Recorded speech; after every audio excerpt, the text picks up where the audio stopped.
السلام علیکم ورحمت الله وبرکاتو. محترم لیدونکو او مینوالو، په دې هیله چې راته روغ او جوړ به وئ او د صحت کلیو کې به نغښتي وئ.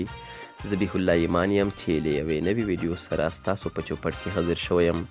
په دې ویډیو کې دا در سره شریک کوم چې محمد اشرف غني احمدزی څوک دی.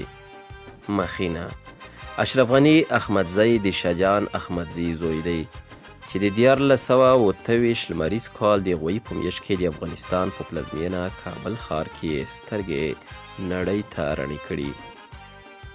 زده کړې لومړنۍ زده کړې د استقلال عالي لیسه کې او دویمې زده کړې د حبیبي په عالي لیسه کې سرته رسولي.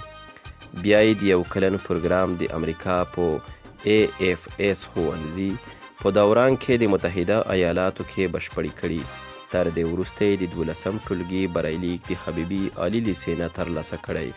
ښاغلي احمدزي د خپلو لوړو زده کړو پیل د کابل پوهنتون کې کړی او د 6 میاشتو زده کړو وروسته یې د لیسانس بشپړه دوره د سیاسي علومو په برخه کې د بیروت په امریکایي پوهنتون کې سرته رسولي.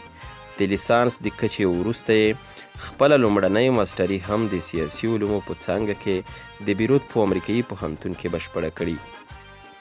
نوموړي خپله دویمه ماسټري په نړیوالو اړیکو او وګړپوهنه کې د امریکا په کولمبیا پوهنتون کې سرته رسولي او په همدې توګه خپله دریمه ماسټري هم په نړیوالو اړیکو کې د کولمبیا په پوهنتون کې کړي.